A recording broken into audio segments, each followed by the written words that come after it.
Hello, everyone. Welcome to the Cars, Bars, and Guitars podcast, episode number 74. I'm AJ. And I'm Steve. Steve, who are we brought to you today by? The Raspberry Pi 400. That's it. They jumped up ahead 396. What's the significance of the number? Don't know, because of the standard keyboard that has a Raspberry Pi built into it. And no, I don't want it, because I rather enjoy a wireless keyboard connected to my Raspberry Pi when keyboarding upon it. And as you should. But if somebody were to be using it as a conventional computer instead of video game machine or jukebox, this would make a lot of sense. Well, Steve, in honor of somebody today, what are we drinking? Glenfiddich, you say? Yes, it is actually pronounced Glenfiddich. So that H is for suckers. That is fidiculous. Fiddicking 14 years at that, product of Scotland, in honor of the dearly departed OG James Bond. Yes. Sean Connery. Yes. Mr. Bond, I expect you to, when you posted that, I was like, oh, yeah. I forgot about that Which one. movie was that from? We have had this one on the podcast before, but we haven't had it in quite some time, so we're going to go. If I didn't have to work tomorrow, we would have totally done some gin martinis as well. Yeah. Stirred, right? No, wait. No, try again. All right. Does it make a difference in the taste? I really don't feel so. I figured you were going to keep your whiskey glass here. I was going to ask if you want to take it with you. But... You know, and it's neat to have a little thing calling me back. That's not just you. Well, I didn't realize that scotches are actually...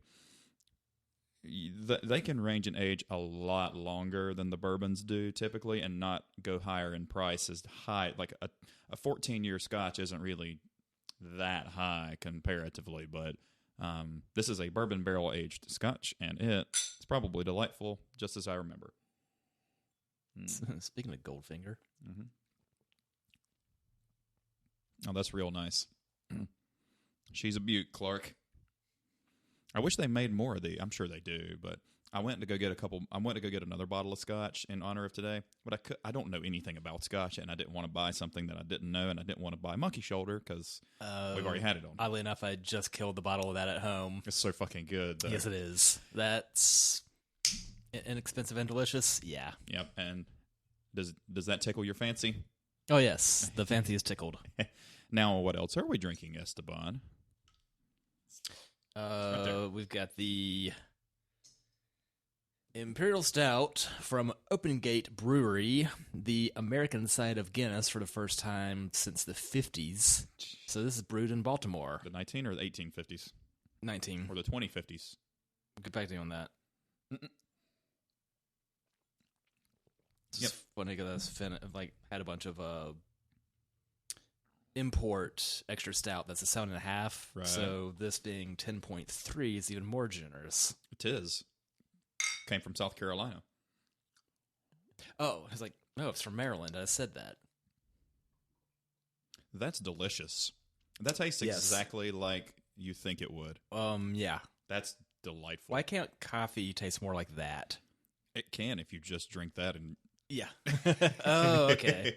I bought a bunch of stuff, and then I took 2 bottles or cans, just clap your hands, out of all of them, and I'm taking those to the mountains, and I put the other 2 in the fridge. I figured that's a good mixture, because cabin trip next week, and Steve's watching the critters for me again. So, Steve, you're a pal. Same as usual. Thursday dinner, Friday breakfast dinner, Saturday breakfast dinner, Sunday breakfast. Drive by day, whip by night. Just like me. Heyo. Yep. So, you got any new and exciting shit going on before we get into the news? Any possible job prospect with current company or other company? No. Any possible job prospect for Kalen? No. House? I think we'd like to see it burned and or melted to the ground. They finally did the repairs yesterday, during which they knocked the satellite dish loose, so it was hanging by the cable, so that's no longer functioning. They put gray shingles on a brown roof. They splattered paint upon the wall, the doors, that divide the bathroom from the little laundry area that's simply connected to it. So it was an incredibly jack-legged, fucked up job after lots of fussing and fighting, largely on her behalf, and I can't thank her enough for having done that. So it's kind of a perfect time for her to be out of work to ankle all of this. What is the leasing company that owns that house? If you happen to have an invitation from Invitation Homes to rent, don't. Treat it like the pamphlet. It's like somebody saying, "Here, you throw this away." Uh-huh. I've never heard of them. Funny because apparently this is one of the largest home rental companies in the nation. They don't have territories everywhere, but they have territories everywhere that practically matters. I think the next nearest location's in Atlanta. Okay. But for what it's worth, this was the least expensive house we could find. Between that and one in Rachel and Jason's neighborhood, that would have been a much further commute for her, having worked in Concord at the time. Mm-hmm. But this was, much more acreage, larger house, and it's made of Swiss cheese. That would have been nice to know. Yeah. Yeah, but it's a 3-bed, 2-bath, 1,800 square foot house with semi-attached garage on half an acre for $1,200 a month. You can't really find that anywhere else, if I'm honest. No. The next nearest property that Invitation has now starts at $1,300 since we've been there 2.5 years, and the rent hike was significantly less than it could have been. Yeah, I mean, even when you get a fixed rate mortgage, your price can go up, which ours did. I mean, not much. It fluctuates, $100 up, $75 down, this and that. I don't think they understand what fixed rate means.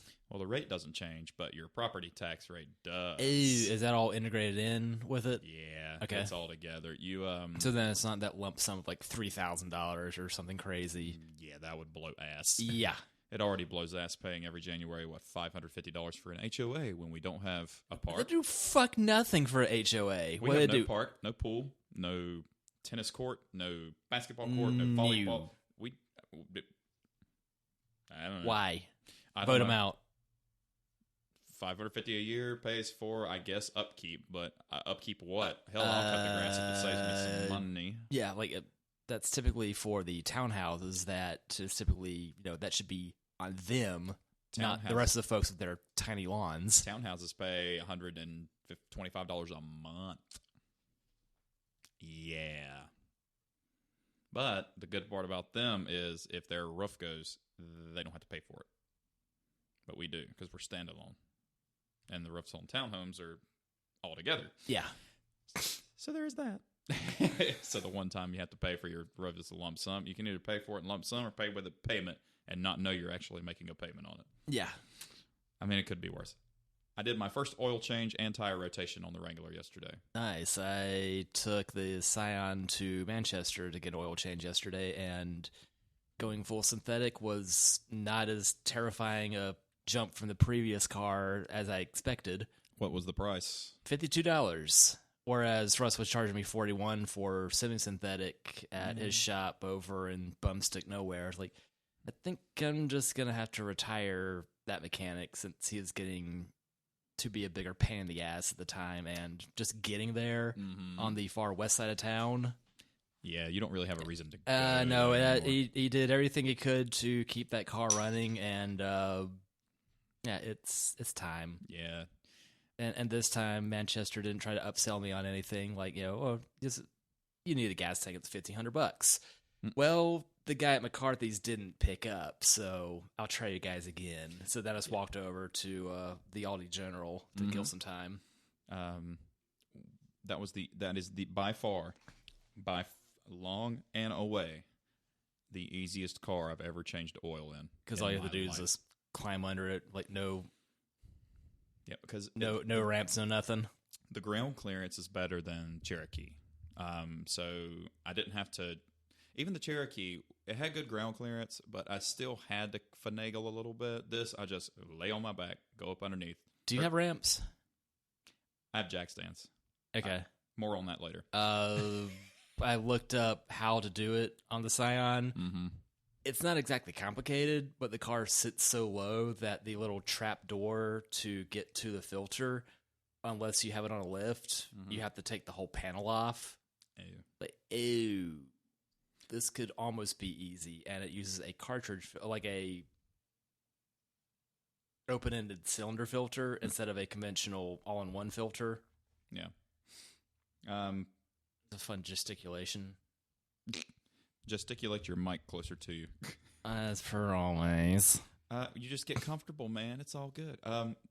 More on the jack later. Speaking of being comfortable, Friday was the costume contest at work. Yeah. I dressed up as the dude, same costume as last year, only without workplace costume party. Mm-hmm. I placed first. Of course you did. Good for a $50 Visa gift card, so that's spendable everywhere. Come to think of it, I should have used that yesterday. Whoops. I was going to say the dick move would be to give you $50 off of a car from Carvana. Or merch. Yeah. And it's like the various T-shirts and whatever have you are few and far between that I want. I did pick up a Making IT Happen shirt. Nice. Which was about sold out, so the only size available was small. Really? I've worn it once. I mean, you're many things, Steve, but I wouldn't describe you as small. I wouldn't describe it. This shirt's a medium, and That's it's perfect. already difficult. Hey, My size is Marge. Gotcha. My upper body's medium, but I have a weird body. I've said it a million times. I look like Gumby when I'm naked. I have really long arms and legs and a really short torso. Well, I know what I'm watching later. The Blackheads. Very easy to change the oil. 13 millimeter bolt, and then the oil filter's on top of the engine. That's so baffling. Yep. But it goes in the engine. So it's an oil filter that looks like an air filter. Yeah, that's how the Scions would be. Mm-hmm. So it's a socket, 24 millimeter on the top. There's no oil filter wrench. Socket, undo, pop the oil filter out. That's a generous sized socket. I got one. All right. I don't have a 23. I don't have a 25. I do have a 24 though, and then my next smallest one's well, a 19. Isn't that 20 fortuitous? Should be. Otherwise, Harbor Freight's not far. Not at all. Didn't get dirty. It was a very pleasant experience. Nice. And then I did my tire rotation, and I discovered one of my lug nuts was completely loose on the driver's side or the passenger side front. It'd be really funny if you said it was a spare. And then another lug nut didn't play nicely, so I had to take my and then hammer it on there, and now that lug nut is keeping the spare tire on instead of an actual tire. Because if the spare tire falls off, at least you didn't wind up breaking one of the lugs like I did when I tried to change the wheels on the Vibe and had to make a very expensive trip getting the 17s to the 18s swapped, and then downsizing the 18s back to 17s. And that said, if anybody wants a set of 18-inch NKs, let me know. Those have been sitting unused for 4 years now. So I used my jack, but it wouldn't jack up high enough because it's a low-profile jack. Interesting. So if you want that, I don't have a use for it anymore. Ooh.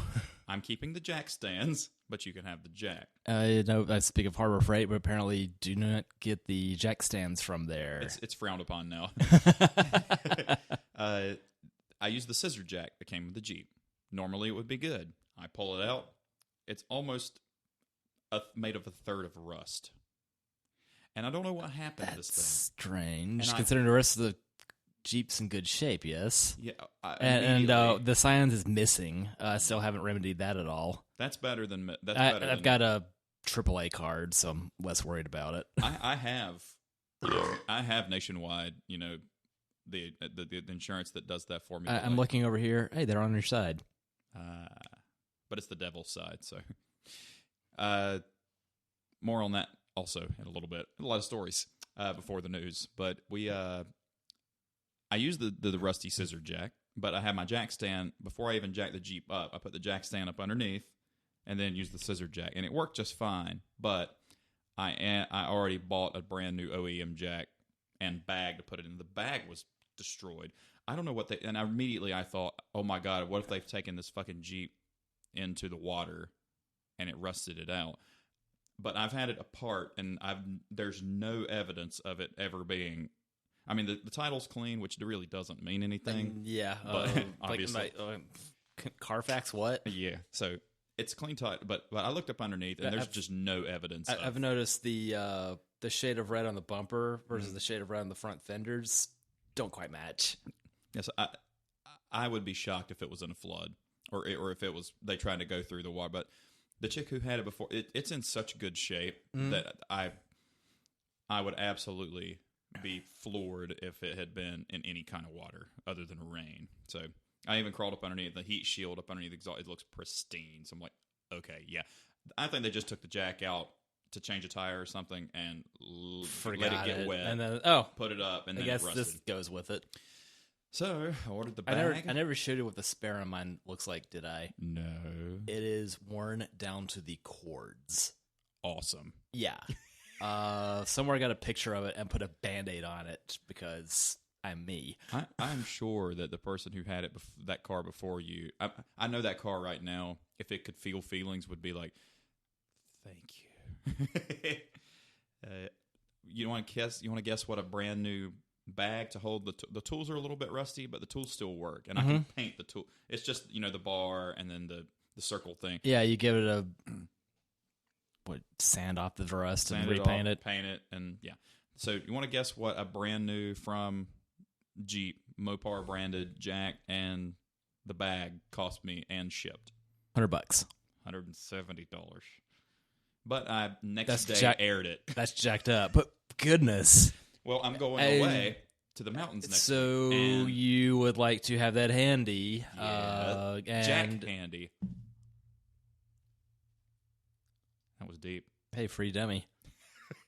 Emily does not find it nearly as humorous, and I explained this to Tevin, my part-time employee who looks like Questlove, about deep thoughts, and he loves that shit now. His favorite one was, I never liked clowns, and I think it's because when I was 10, a clown killed my dad. That was his favorite one. But yep, I have a new OEM jack coming in the bag because I'm me. I've got a new coworker, and she showed me a picture of the 4 different versions of Shakespeare. So it was Shaky Shakespeare, Shakes with Spear. Should have taken better notes. But it was Shake Scare. It's like him with like giant eyes. And like one more. It's this 4-panel thing. It's like, I think you'd appreciate this. Like, you are correct. Yeah, exactly. I've known you for 2 weeks. Like, I like working with you. Did I tell you insurance thing that happened to me? No, you told me about the ticket thing. Yeah, the ticket in Florida. Something else happen. I get a message from the North Carolina DMV that says, "Please surrender your tag for your 2014 Jeep Wrangler, as it has not had insurance on it for a month." What? And so I check on Nationwide, which has auto draft, takes it out. It only took $66 out last month. I'm like, that seems low. It's pretty low. And I pull up my policy, and 2011 Accord, only car on the policy. I'm like, get on the phone. Hey. All right, so I took these 2 cars off. One I took off in May. One I took off in August. I put this car on in July. Why did it come off? All right, Mr. Holt, let me check that out for you. Hold on, please. 2 minutes later, she comes back. I have no idea why it came off your policy, because I was getting a fine for like $75 from not having insurance on the car. And they were like, I was like, yeah, I'm not paying that because I didn't cancel it. Yeah. And auto policies always auto renew. I've never had to manually renew anything.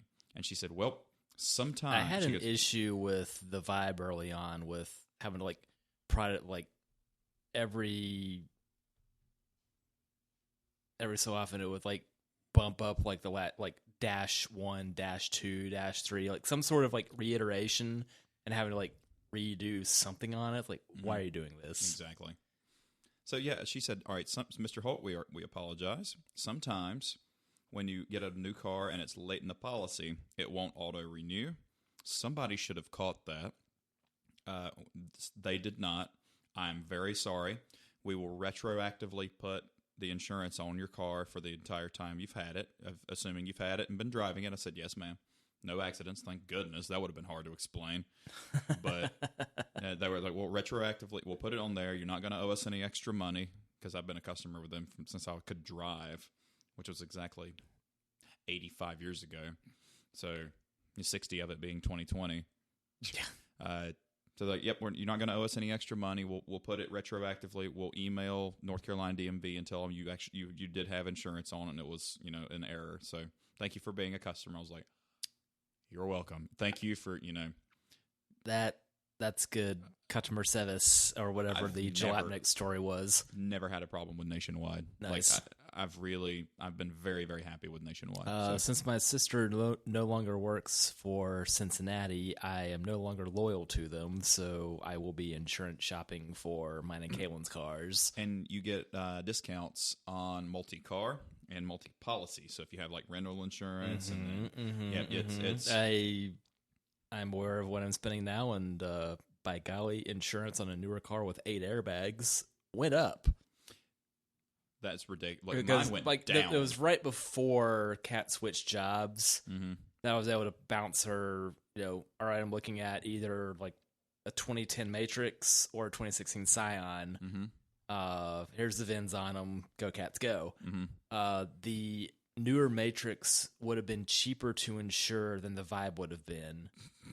And the Scion was going up, I don't know, 20-something a month. Mm-hmm. And Kalen CRV is, I think, a little cheaper to insure than my car. Evidently, Emily's car is $66 a month to fully cut. Like, that's full coverage. That's real cheap insurance for a Buick. And now that I've added the Jeep on there, my insurance is cheaper than hers. So it's $121 a month for both cars. I'm kind of surprised insurance on a Wrangler would have been that cheap. I think they figured that. I have no idea because it does not have a good crash rating. No. It has a good front and rear crash rating. Side impact, forget it. So Side just leave T-bones to the steaks. Yeah, and that I'd just rather have sirloin, so my tearawait's entirely edible.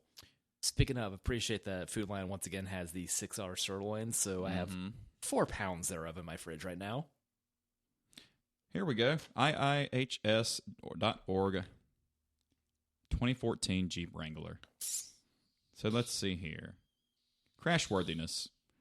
Small overlap front, driver's side, good. Moderate overlap front, good. Side instant is death. marginal, is what it's listed as. Head restraints and seats are actually listed as marginal, which is weird because it has the tilted headrest, which I fucking can't stand. That's marginal. That's interesting. So what's bad? I know something's bad. It's got to be. Look up a PT Cruiser. Oh, I know that's bad. Or Fox Body Mustang. Anything old is going to be bad. Oh, yeah, but particularly, 79 to 93. Like, I saw a crash of one of those. Like, just the entire nose got wiped off the car. Driver injury measures. The torso was poor. That was what was listed as poor. But I don't plan on crashing it. So far, so good. You never do.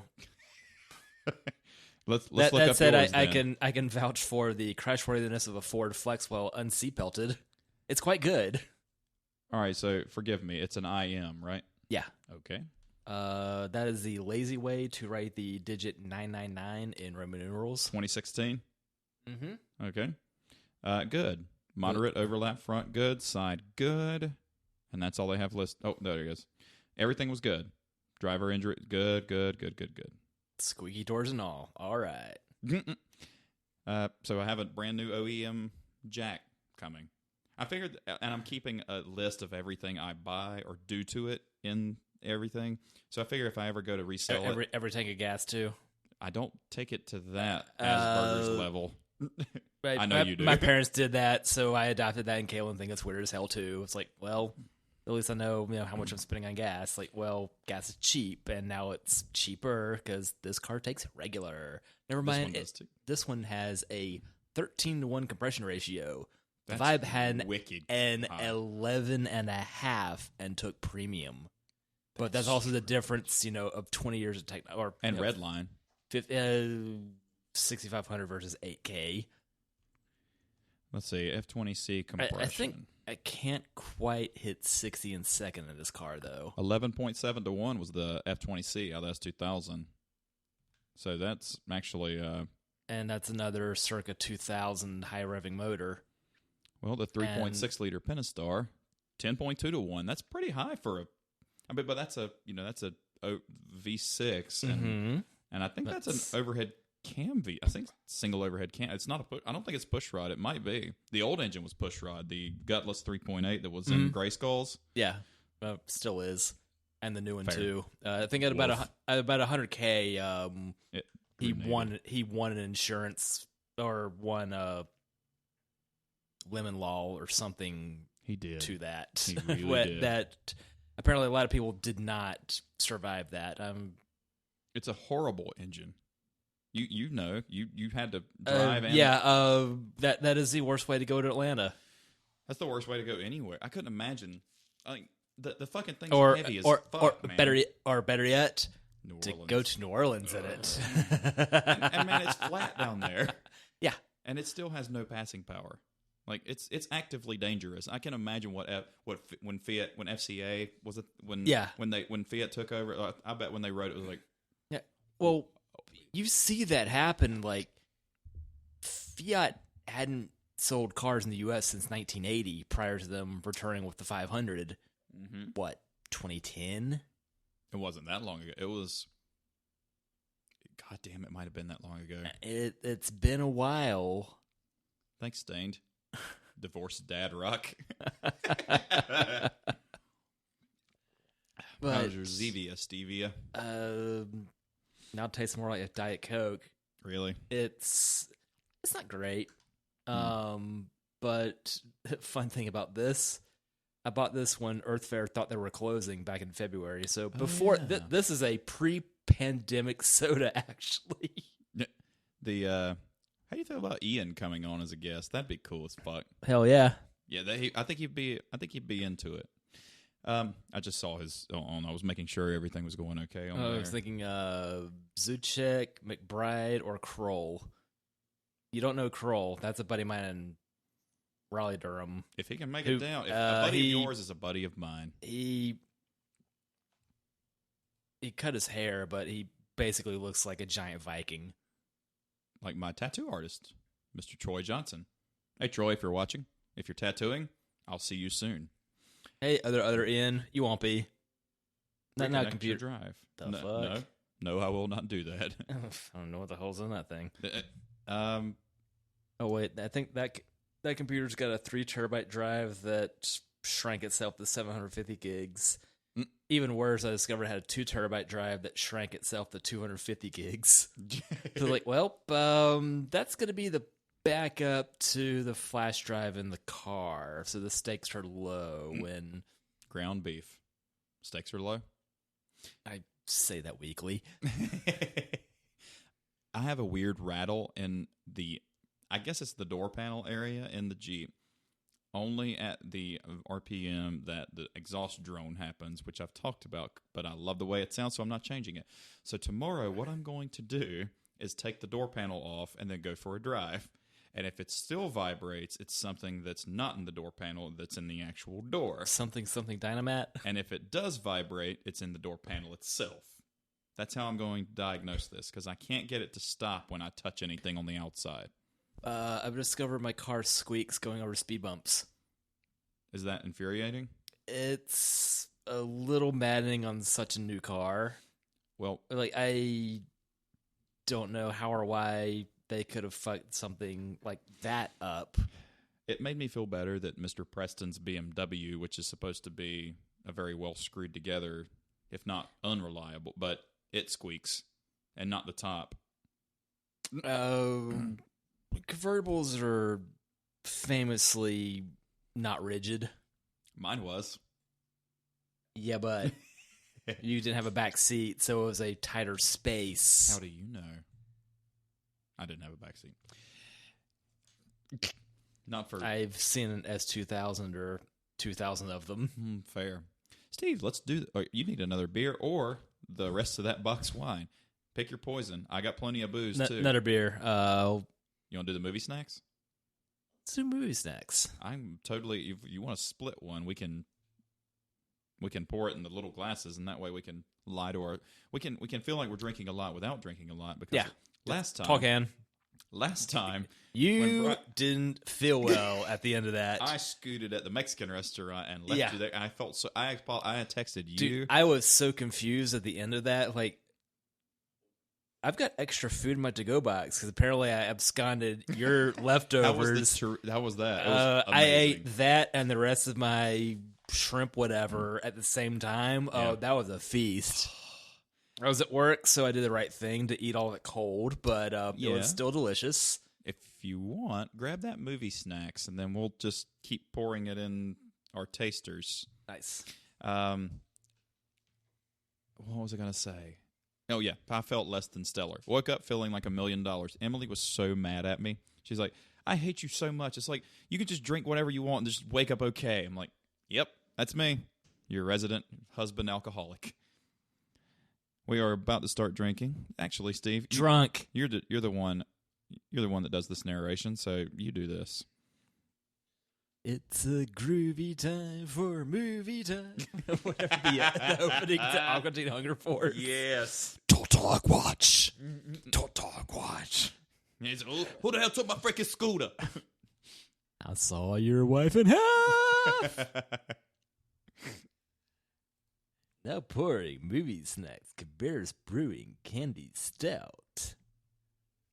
Since 1936, the Gym Theater has been a true Kannapolis, North Carolina landmark, and it just recently reopened. After burning to the ground in 1942, it was reopened in 1948 to great local fanfare. Apparently, World War II really slowed down efforts on that. With its iconic lobby, balcony, and gilded single screen, it hasn't changed a bit since the good old days when going to the movies was a real family event. It still stands in all its vintage glory, and has become something very special to generations of people who call Cabarrus County home. We humbly offer this rich and decadent chocolate pretzel stout as a sincere tribute to the Gym Theater, which is a vital thread to the fabric of what we call our community. Let's all go to the lobby. It's snack time. Yes. I was kind of disappointed it wasn't a popcorn. Where was I going with this? Or Mike and Vikes. I was going to say popcorn raisinets. It's like candy. It's like, what the hell is that? Yeah, exactly. That's what I thought when I bought it. Chocolate pretzel. That'll work. That was Total Wine. I saw this at one of the food lines.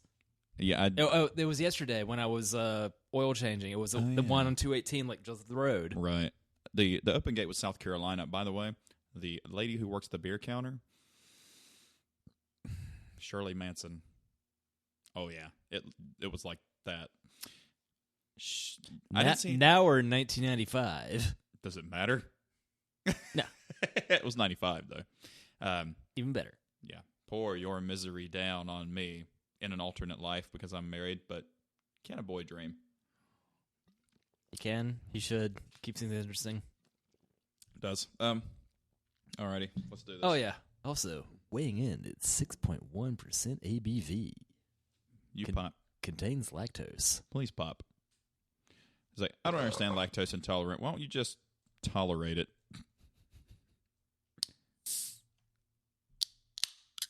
You didn't peek it, but you got close. Did you? I didn't show you the picture. It's on my phone. I can't do that now, but it's Sean and I went to the ABC store, and then there's a smoke shop in University, which is not the best smoke shop I've ever been to. The one at 49? Yeah. It had the biggest fucking cigar I've ever had. It was like an It's a Boy. Oh, my. It was a big one. Smells good. I feel weird drinking beer out of my whiskey glass. But, I mean, it's not like it stains it, and so... Yeah. Seems to be the problem, officer. Isn't it nice to have a towel that's clean? I kept forgetting to, wash it. Because it's in here, and it's not in the hamper or anything. So, I'm sitting here checking like the... That's just like your opinion, man. I'm sitting here checking to see if they call the whole thing so we can actually like cheers and hug and cry. But let's do this. Here we go. Cheers to beer. Yes, absolutely. And I've got a coworker that lives in Kannapolis and was really excited to see that the gym theater was opening up, and I'd never heard of that before because Kannapolis only good for the A to Z thrift store. I was gonna if they called it, I was gonna post today. I was like, in honor of today, November the 6th. That's really good too. Yes. I was like, in honor of today, every November 6th, I'm going to eat a Philly cheesesteak that has cheese curds on top of it. And then for dessert, I'm going to have a peach cobbler while I wear my Arizona Diamondbacks jersey and play Texas Hold'em in Vegas. I just thought you were going to be drinking Arizona iced tea. Either one. Holding strong at 99 cents forever. You know why? They determined that that's good enough. They don't advertise. They have no advertising budget. They just figured people know price point. The fruit punch is dank. The tea, dank. That said, if you're that interested in anything branded Arizona, JCPenney, I think that's one of their house brands, and they're going to be the next retailer to kick the bucket, by the way. Yeah, and you know what else is based out of Arizona? Carvana? U-Haul. What? Look at every U-Haul you ever see.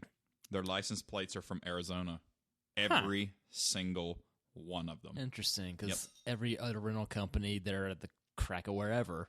Mm-hmm. But I always enjoyed the little like state factoids stamped upon the sides of the U-Haul trucks. Because reading while driving's dangerous. True. Talking to you, billboards. I definitely want to go. That's the other thing Montana got right. I would like to go to Phoenix. That looks real. Arizona actually looks pretty fun to go to. I could totally. So therefore, you've never seen the Grand Canyon in person. Never. You have, haven't you? I've been in 96 and 98, so forever ago, but it's big. But you've never seen anything that is a mile-wide opening in the earth. Yeah, everybody who's ever been has said it is one of the most awe-inspiring things you'll ever see. It just because you think you know what big is, and because even if you go to Mount Everest, all the other mountains in the Himalayas are really fucking tall. Yep, shit's tall. And so you don't really know big until you see the Grand Canyon. It's funny you mentioned that today on Faith-Based Memories was me posting the route coming off Highway 80 from the Blue Ridge Parkway coming up from a mountain trip a couple years ago when Kaylin thought we're going to die. Because we went sightseeing on the parkway and then things got very high and very foggy going around Mount Mitchell that I can barely see the road in front of me. Mm-hmm. And I got my altimeter app saying that like we're pushing 6,000 feet. Yeah. And that's the parkway, not Mount Mitchell at 6,600. It's like, okay. Hey, where's our next exit? Because I'll take anything. Well, Highway 80 from the parkway to Marion rivals the Tail of the Dragon. Mm-hmm. We're still plucking my fingernails out of that steering wheel 2 or 3 years later. Of course, now she covered it up, so there goes my handiwork on it. You would love. We called it Area 32 in the StarQuest Club. If you get, I think it's either the first exit in Tennessee or the last exit in North Carolina, and I could pull it up. Off of 40. Off of 40. Okay. That typically interstate's a pretty tame piece of road. That last little bit, though, the interstate gets twisty and interesting. Yes, but you get off the interstate, and you get off on Highway 32. And it actually dead ends into a dirt road.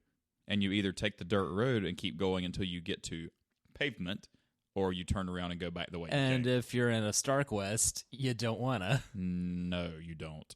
Because If they're you're pretty low from the factory. And if you're in a beat-up Scion that, yes, it sits low, but the stakes are also low, let's go. And, What am I going to do? Put a RAV4 suspension on it? I'm going to Safari the Scion. and in the Wrangler, it would happily do it, just not as quickly.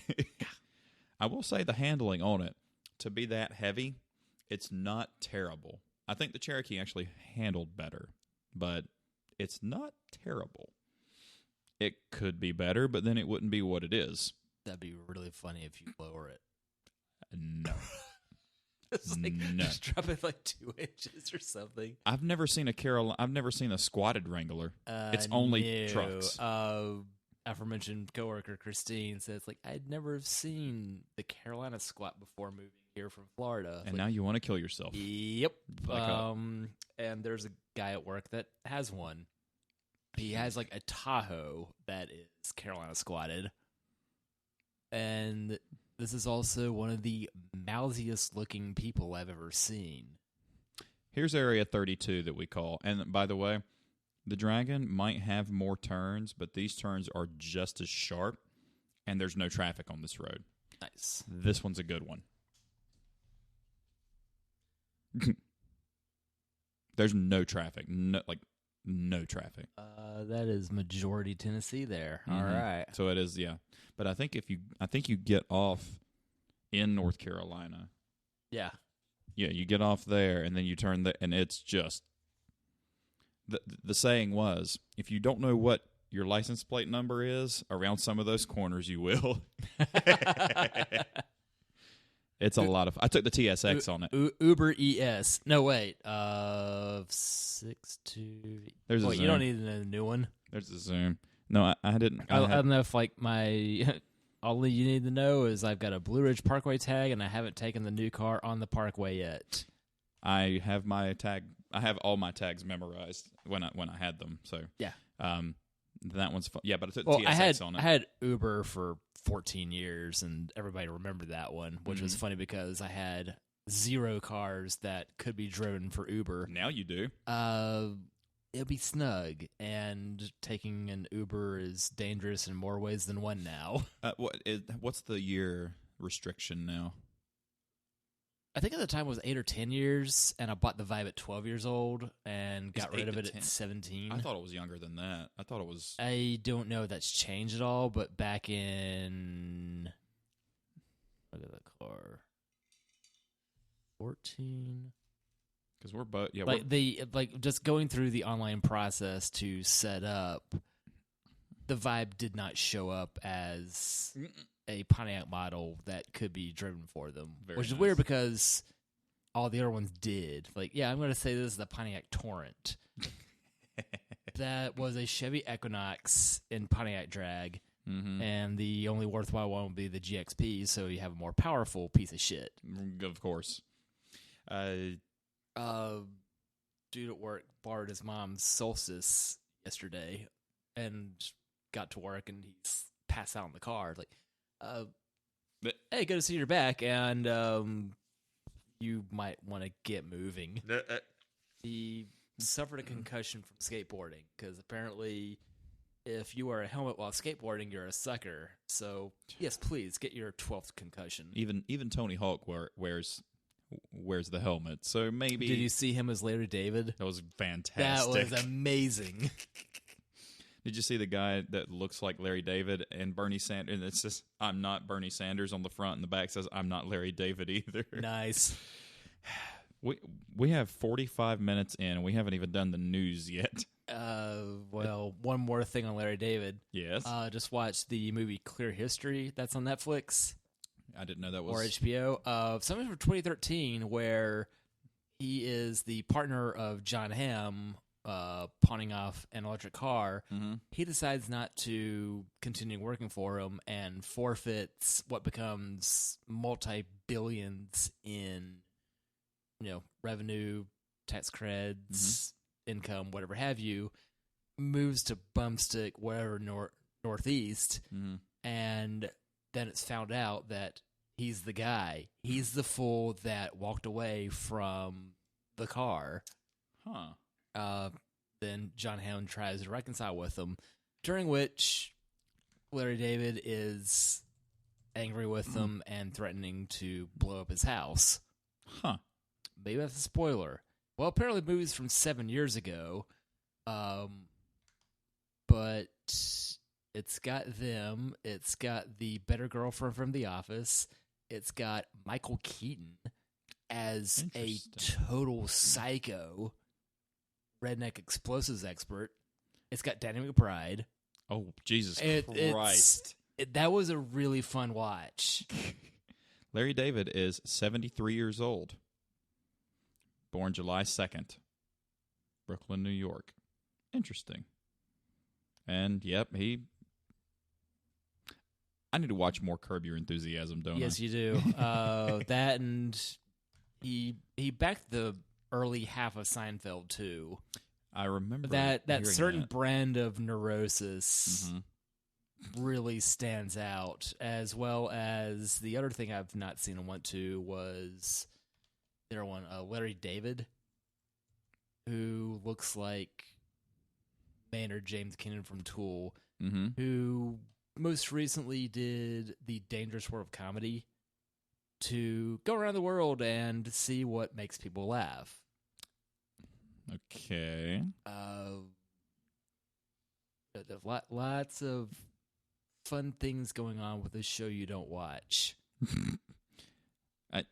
My problem is, a lot of times if I watch or do something and I really like it, it kind of becomes all-encompassing.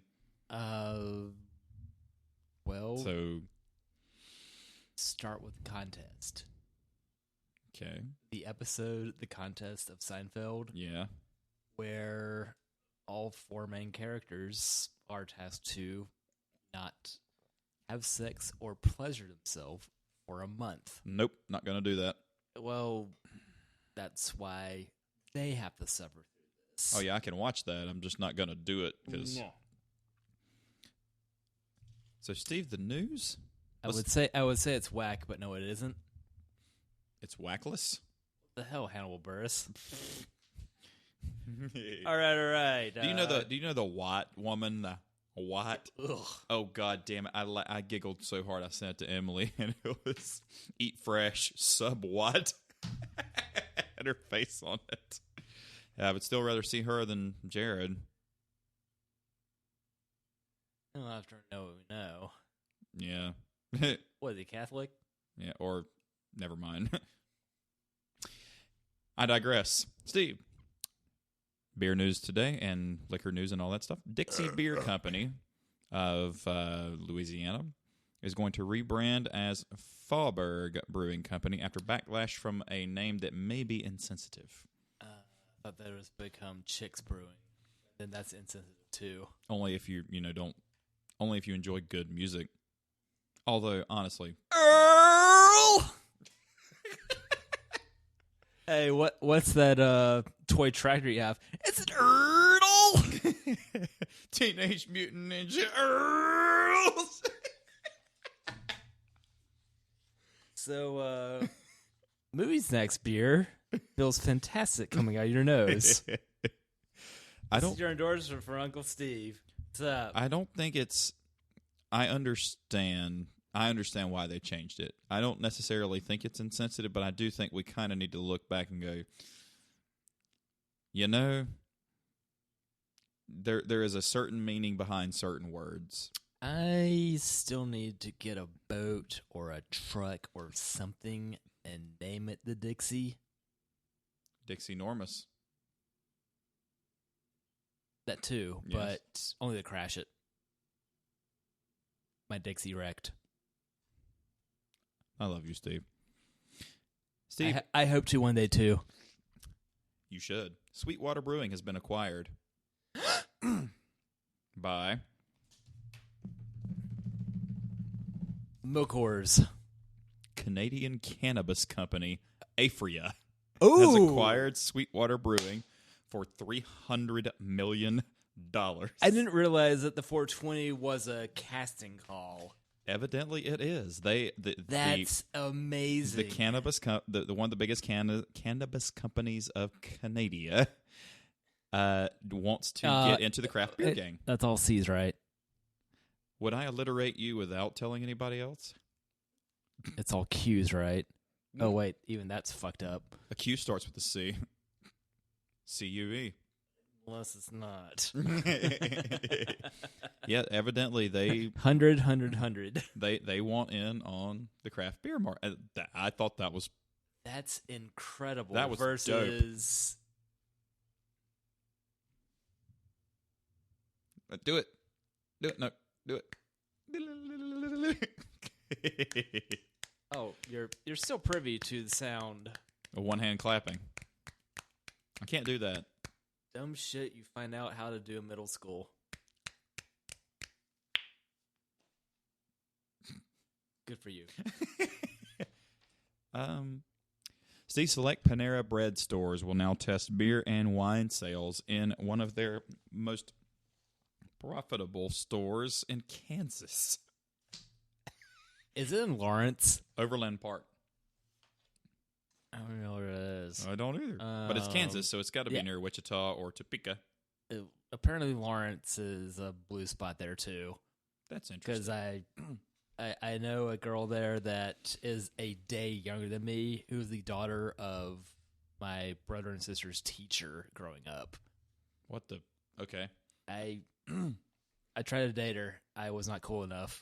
You remember the lady who came to Saucer with us one night, Allie, who I work with? Yeah. She's from Kansas. Hey, Allie, if you're watching. I call her Boots because she wore boots to work one day when she first started, like Ugg boots. Mm-hmm. And I just called her Boots, and now I just call her Boots. And I'm the only one that calls her Boots. You what you gotta. I'm like Eagles of Death Metal when the Jesse Hughes is Boots Electric. Boogie Oogie. Mm-hmm. Former Cubs pitcher John Lester thanks the fans with $31,000 worth of beer. So I think all right. So at the least, it's 31,000 beers. He wore. I think he wore number 31, and he tipped 31% on everybody's tab. And I think he actually sent out. Did he really enjoy Baskin Robbins? I think he was number 31, but at any rate, he actually sent a tweet out to Chicago thanking all the fans and said he was going to be at certain bars. And every bar he went to, everybody was there. While he was there, he paid for their tab and tipped them whatever his number was. So it ended up being $31,000. I was like, that's fucking cool. Wow. They didn't win they did not win the World Series for 100 years, and then they won with him pitching too. And that was a 2016 one because I'm only aware of that because of the Back to the Future 2 connection that they missed it by a year. Mm-hmm. What the hell is Zemeckis up to? Because that was really cool. Yes, and kudos to that fucking guy. Like, that's cool as fuck. Well, Boston University has now opened their first, and the first one in the entire state of Massachusetts, is the Taco Bell Cantina. And they serve beer, and they only serve beer and sangria. That Taco Bell Cantina, and that's what it's called. Obviously owned by Taco Bell, which is obviously owned by Pepsi. I would imagine that Taco Bell would... I'm surprised there's not been some takeover of breweries by Pepsi, Coca-Cola. Or is that going to be some egregious conflict of interest with the shareholders? Maybe. But have you watched... I know you watched Toys That Made Us on Netflix. Have you watched Movies That Made Us? A few of them. You watched Ghostbusters? About half, and the fun thing, it's been a good meal. It's been a lot of booze. At least I've slept through some of it, but I really enjoyed those shows. So Coke acquired Universal back then, I believe. And so they were getting into the movie-making thing. Ghostbusters was 84. Yes. That would have been right around the time of the new Coke fiasco. I think that was a year later. So they actually Speaking did of try to buy weird museums in Atlanta. Yeah, they tried to buy that, or they did buy it. I don't know if they sold it later or if the deal fell through, but that's what happened there. So I like Columbia joint, though. I think it was maybe Okay, Colombia. it must have been. Yes, I remember the. I was drinking when I watched it. So It does pair well. It's popcorn for your brain. Popcorn for your brain. That needs to. I would feel like Taco Bell would actually pair very well with a lot of like light beer or a sangria. Really good. I don't know. What would you? I'm looking at you, Sweet Red from last round. What is your go-to at when you go to Taco Bell and you don't want to try anything new or anything? Like, what is your go-to like regular menu item? I am heartbroken. The Double Decker Taco got the axe. But you know because that was, but I had a hunch like maybe this won't last forever, so I would get a bean burrito and pair it with a crunchy taco. Yeah, man. I can build my own, so not all hope is lost. But that's been my go-to forever. That's a good. Get a couple of them, or if it needs to be supreme and become a conehead. All right, there's that. Yes, at the jab. Mine was all right. So everyday regular menu item. Now I just get the quesadilla combo and then an extra shredded chicken quesadilla. But when they had, I didn't realize the chicken could skateboard. It can. Thanks, Tony Hawk. But now, like since they have it as a regular menu item, I do the goddamn what was it the McRib, cheesy the chalupa, the God damn it! I haven't been to Taco Bell in so long. The toasted cheddar chalupa was the best thing I've ever had on the menu. They took the regular chalupa and they put on the actual like the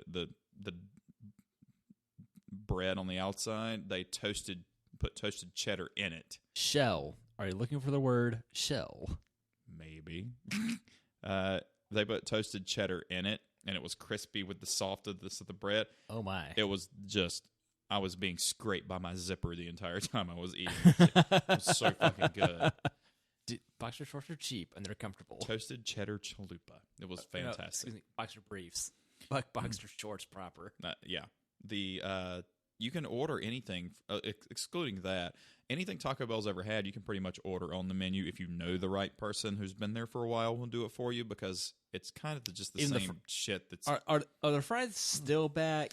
Because not the fries, but like any. But like back in the '90s, the initial fries were fantastic. Yeah, now they were okay now, but the thing is, they weren't that good with the cheese sauce unless you put the fire sauce in the cheese and mixed it up. Then it was good. Fuego queso. Fuego queso. Fuego queso. That would be a great mariachi metal band. Mariachi metal needs to be instead of just Mariachi El Bronx is the best band you're not listening to in that regard. Interesting. Saw them open for Flogging Molly. How was Flogging Molly live?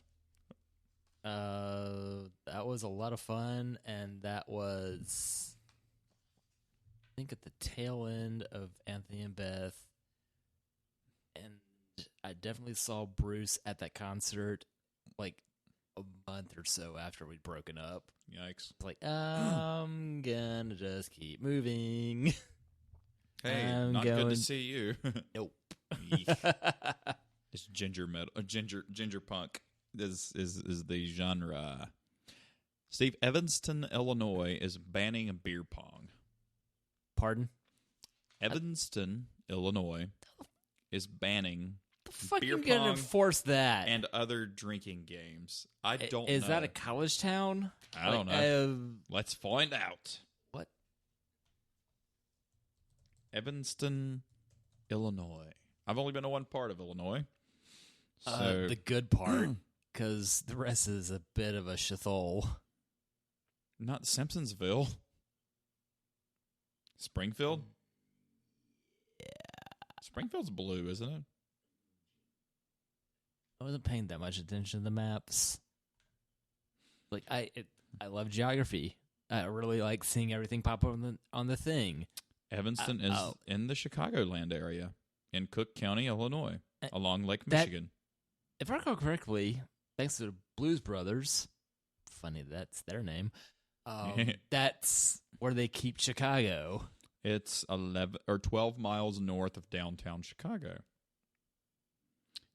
I don't know how you can, and it's on private property. They banned it. They're considering the ban on. I don't know how you can enforce that. No. Could you imagine being arrested for beer ponging?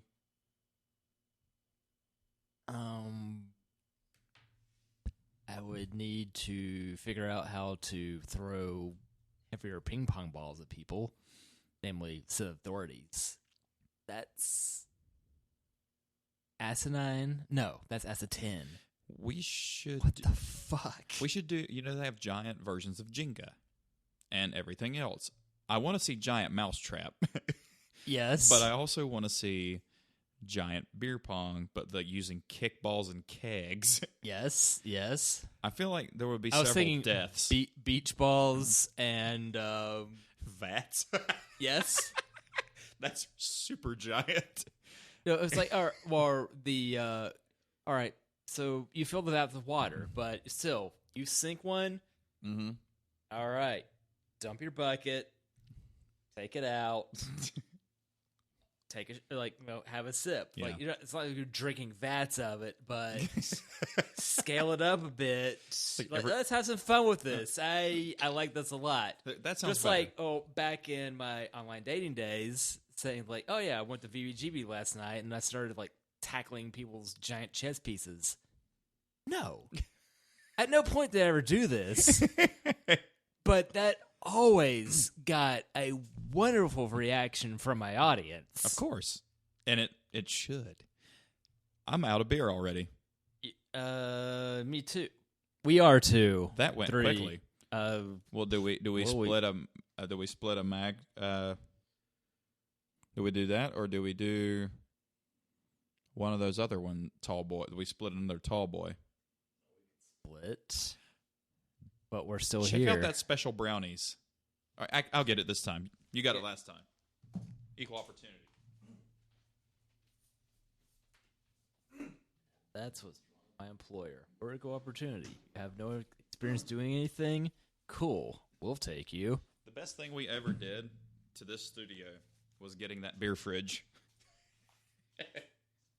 You did, and I didn't complain. So, thanks, man. I mean, it was $60, and then the guy I bought it from was like, "Yeah, man, it just don't keep my beer very cold, man. It's more like a wine fridge. I ain't gonna keep beer cold." And I wanted to tell him, it keeps good beer cold enough to drink. Yep. If you have to drink your beer so cold it's almost frozen, it's probably not a really good beer. What are we drinking, Steve? A pinch of this and a dash of that. The Sycamore Special Brownies Chocolate Stout. And from the looks of it, the artwork suggests it's more shortbread special rather than Sweetie Bird. Mm-hmm. So, into the mixing bowl. These brownies will take you to another dimension. Wah, wah, wah. Wah, wah, wah. 1 pint, 7.3% ABV. Brought to you by Sycamore Brewery of Charlotte, North Carolina. Sycamore. Good beer, horrible ambiance. For being such a big place, it gets snug in a hurry. If I owned the place, which I do not, during COVID, I would have tried to renovate that place to where you could actually stand. There's no beer line. You just kind of stand around. Beer crowd, and you hope you get picked. Yeah, because you either have to try to make yourself get picked or be really pushy about it. Me. I want beer. Gifts for me. Good Class. time, great taste. That's why this is our place. The good time and great taste of McDonald's. You remember that commercial? No, I'm glad I don't. You make me not want McNuggets. How dare you? I want the McNuggets. Look at all that. Steve just gave me a lot of head. You're welcome, America. While you're pouring that, Steve, next this is disgusting, Tamworth Distilling of Vermont will now be selling for $65 a bottle their whiskey that is venison flavored. Cheers while you think about that. Sounds like a waste of whiskey. And kind of does. That's a weird wow. I love venison, but I never looked at a deer and went, you know what? I wish I could drink that thing. The more time that passes, the more I realize like I'm not that crazy about smoked beers or anything meaty flavored, bacon flavored. It's going to go in that same category. Like, no, I wish to keep my meat and my alcohol separate unless I happen to have a swig of something while eating something else. On my accord, not your wife's car. Yeah, subtle smoke is okay, but like a dedicated smoke beer is a bit too much. Yeah, I've got to imagine that a deer flavored whiskey is probably not $65. No. I know all of one person in Vermont, and she would probably be willing to try that out, or would be willing to find somebody who could try that out. Look, we would try it. There's no way I'd pay $65. Hey, Stella, you're not listening. Send me a bottle of this garbage. Now, would I try it at a bar for $5 for like a very? Yeah, I'd try. I'm thimbleful? Not buying a bottle of it. It's not often that all right, you have your cooking beers, your cooking wines. Why you cook with them? Because you don't want to drink them. Correct. Cooking whiskey? Is there a reason that there's the Jack Daniels grill at Applebee's? Not to besmirch Jack Daniels, however. Right. That's a lot of doe, a female deer for that kind of mug. I'm proud of that. And last but not least, Esteban. What the hell, third grade? Upstate New York couple has found century-old bottles of bootleg whiskey in secret walls of their house during renovation. All right, that does compute. So they were renovating their house, and they found 100-year-old... I was thinking like Prohibition was, during 100 years ago, so that does make sense. Yep. Interesting. I got to wonder if it were safe to drink, you bet your sweet bearded ass I would try it. But the problem is, I don't... How'd you know? It is too.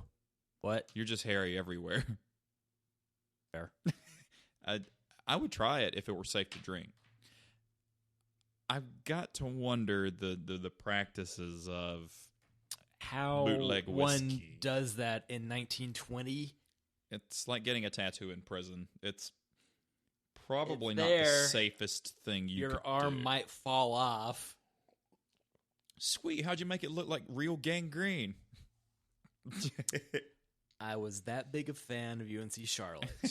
I was going to say... Which was the funniest thing that was like the fan club for Niners basketball was Gang Green. The defense of the Minnesota Vikings. I didn't think of that. The Vikings defense, I think when they first came out, were the Purple People Eaters.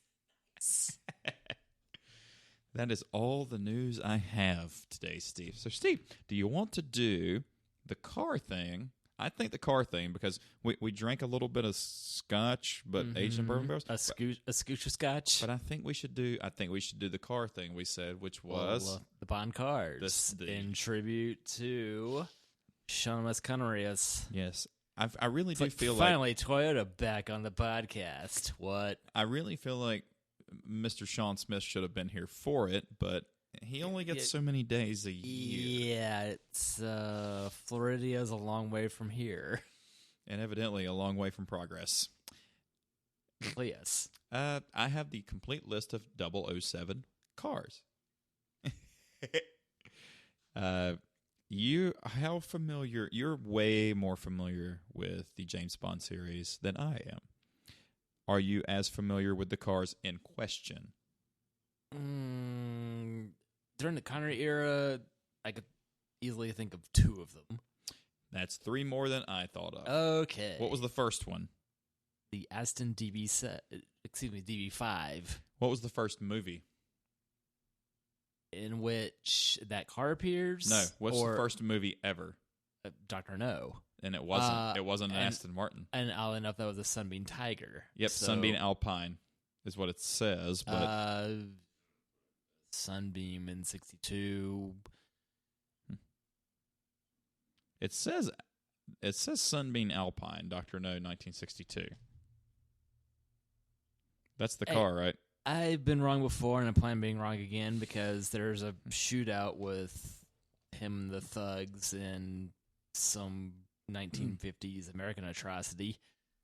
It's just It's such a pretty tiny car. Of course.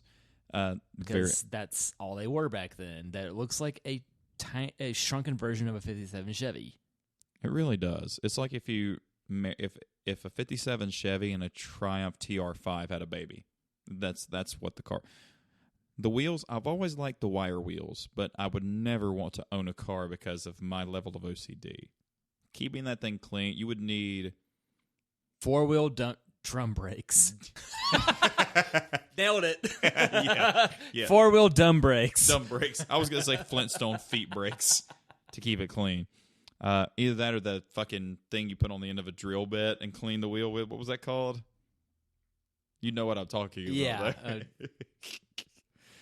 Next was From Russia with Love. Hell if I remember the car in it.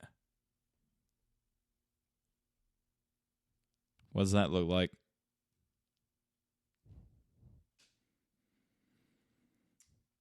Bentley, which is what he drove in the books. Bentley Mark IV from Russia with Love, 1963. My dad was a junior in high school. My dad would have been pushing 10. But yeah, in the books, he drove a Bentley. Mm-hmm. And in the movies, Aston eventually spoke up, and the DB5 in Goldfinger, which is the next slide. Yes. But the Bentley, you know what? The Bentley's pretty, but it looks an awful lot like an Aston Martin DB5 to me. A Rolls Royce? What? It really looks like an Aston of that period, because next is the DB5. It looks like the hardtop version. Yeah. So Goldfinger was 64, and Thunderball 65, and it was an Aston Martin. And that is just desperately pretty. Yep. That is prettier than an E-Type. And I've never been a huge E-Type fan. It's pretty. I've always liked those, but it seems much like the Datsun 240, 260, 280s. The more time that passed, the more regulations voiced upon it, the less good-looking they got. Yeah. That said, I found, I think someone's 280Z along Wones Road, right on a corner from here. Yeah. Bright red for sale. Yeah. I've not further researched this, but I'm just happy to see that's there. Of course. I'm going to sneeze. COVID. Gazooned it. Thank you. I really like that. Like, that's... The E-Type is pretty, but how much would a good driving E-Type Jag be? Not pristine in today's market. Pushing 100. They've been expensive, and now cars in general, but particularly collector cars, exotic cars, so still 100 have really boosted in price. So a good clean driving example that's not like a matching numbers, like 200-mile car would be $100,000, or it would be about 60, 70. That could be more realistic, but you also had the option of the 6 or the 12-cylinder. Oh, yeah. Which brings me to my next point that I somehow just made up. Remembered. Back when Dad went to pick up the car that would become my sister's second car. 4Runner? No. The 94 Rodeo. Oh, yeah. The guy had a 6-cylinder E-Type. Ah. And he said, I got this because it has a 1-to-1 hours worked on to hours driving ratio. Instead of the 12s, would have a 4 hours worked on to hours driving ratio. Yeah. What in the how in the fuck? That rodeo saw 230,000 miles between Mike and Kat. That's incredible. At no point was it pretty, but it's pretty damn reliable. My brother had a manual transmission rodeo. That's more than I can say about my siblings. For a couple of years. But he also had a 2-door Wrangler, and I think drove around with a dealer tag on it for like a year and a half. Nice. I thought it would be really funny to see a Wrangler make it through the everything without a roof of any sort. Oh, he loves Jeeps. And when I bought the white one we had talked, he's like, when I saw it, I was like, you son of a bitch. Technically, yes. Another one, also yes. But it wouldn't be that difficult to replicate that car. Not at all. He wants a CJ7. He wants an old one. That's it's easy to say you want. A little taller order, but you say you want an old one. Yeah.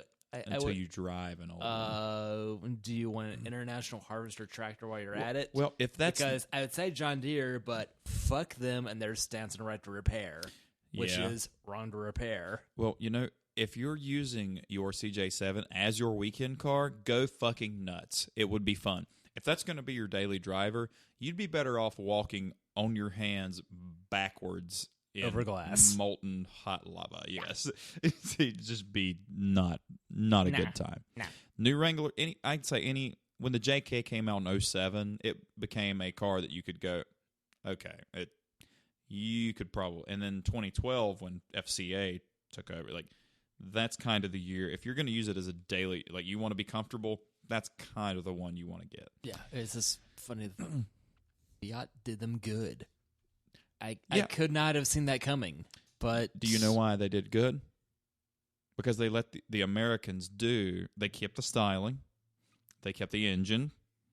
Well, different engine, but a different American engine, different update car. The thing. Fiat did the interior and made it a nicer place to be. So, what was the next movie and next car? You Only Live Twice, 67, the Toyota 2000 GT.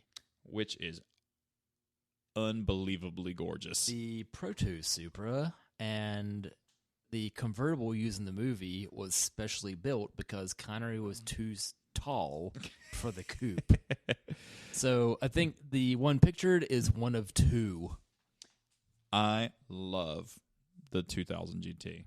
The curvier one than that, but I still like it.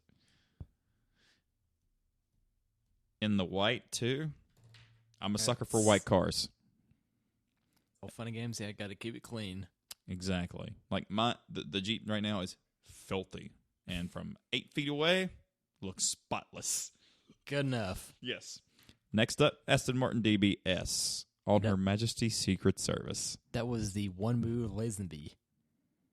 The Australian male model who somehow conned his way into the role, and after which decided to become a peacenik and resigned from the role.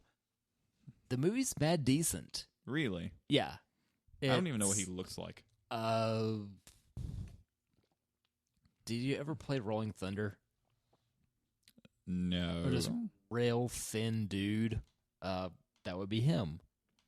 After which he decided to become a hippie and dropped out from the role. There's a documentary largely surrounding him having gotten into it. It's really funny, and him as an old man just looking like he's getting away with murder to do that one off. You know what, though? He looks like a Bond. Yes, he does. He's a male model. At the time, he was 30. He's a handsome guy. He was born in 1939. So that made him significantly younger than Connery or what would become more. Honestly, he kind of looks like Are those wax figurines? I don't know, but in that picture, he looks like one of the Righteous Brothers. They're white? That's so amazing to show black people that. Like, wait a second. I said, yes, they called it Blue-Eyed Soul. That's what they called it. I've heard that referred to as a Hall & Oates. John Holland, Daryl Oates. Is it the Family Guy about that, where they did the dick sculptures and stuff? It's like, hold on, I'm coming back for you, Oates. I'm not coming back for Oates. There's the DBS, which actually there's the Cougar. That's also from of Her Majesty's Secret Service. Yeah, 69. Nice. And then 71, Connery reprises the role. Yes. For his last official Bond film, wink, with Diamonds Are Forever, which is batshit. Really? Yeah. The movie takes place in Vegas. Yes. Surrounding Diamond Heist. It's real funny watching that and like how little there is of Vegas there. Whereas now, like, there's a generous swath of hydroelectric power at use there. Of course. 50 years ago, that's not the case. No. But the car in question is Mustang Mach 1. With a wildly entertaining continuity error that you see the car on two wheels going this way, and the next frame, it's this way. Like, it's on the left two, then the right two, or vice versa. They messed up, and like, it's in the movie. They just rolled with it, so it's funny, but that's a completely crazy thing that they do to elude the cops. Never mind the fact that it has the 4x4 package on it, clearly. What was after that, Steve? Roger Moore's first. You are way more well-versed in this. Yeah, I will hardly be the best at this, but I know the chronology, who's in it, and roughly what happens. Well, thanks, James Bunning Podcast with Matt and Matt. Well, being better at movies than me would be like winning a pole vaulting contest and using hopscotch as the it's a very easy barrier. I can't want those either. No. AMC Hornet was the car. That's amazing. In the movie with one of the best opening themes, courtesy of Paul McCartney, Live and Let Die. Oh, yeah, I do know that. The movie itself is bonkers McTavish, starting off in New Orleans, where a spy has been murdered, and then another one is too, like, hey, whose funeral is this? Yours. Stab. Was that Roger Moore also? Yeah. That was the beginning of Roger Moore. That's the first Which is Roger funny Moore. because Roger Moore's 3 years older than Connery, but he looked younger. By 71, it was evident Connery had a hairpiece. He's aged. More the first few movies looked younger. Never mind, he was 46 taking on that role. Yeah, but Hollywood 46. English Hollywood. What? English Hollywood Studios? Cambridge 46? I don't know. I don't see what MIT has to do with any of this. The next car? What in the hell in the huff? That's not the Lotus, is it? Yeah. That's a Lotus Esprit. They skipped The Man with the Golden Gun, which was probably my first movie, but that wasn't car heavy. Maybe he didn't have a specific car in that one then, did he? It might have been it. Okay. But yeah. The Spy Who Loved Me, 77, with the underwater Lotus Esprit. With the 4-cylinder. Because they didn't have a V8 till much later. 98. And that car is... I love the Esprit V8. Did you see the picture of the Esprit and its interior? Yeah, I need the interior of my car to look like a low-rent bowling alley. Yes.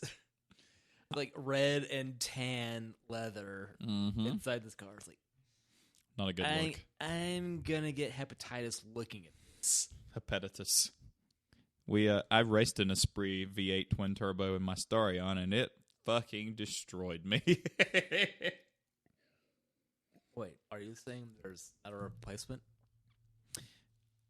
For displacement and double the engine and doubled my turbos? yeah, he beat me. Which is funny because that car is no slouch. He gave me we both gave each other a thumbs up, but he properly destroyed me. And but jokes on oddly him. enough, he also gave you a wedgie. That jokes on him though. Mine actually started every time I wanted to start it. So after Spy Who Loved Me, what was next, Steve? Moonraker. Well, there's another skip. Yet another Esprit, but this time with ski launchers. Well, that was for your eyes only, it says. Must have not been a very car heavy. Moonraker, they were busy trying to rival Star Wars, so for your eyes only. Okay. I landed from 81. Nice. Do you know any cool shit that happened in 81? Right around, I don't know, Thanksgiving? No. Me either. Actually, yes, I do, silly guy. For some reason, I'm turning 39 on Thanksgiving this year. I don't see how this coincides. Citroen 2CV. Dude, the douche vu.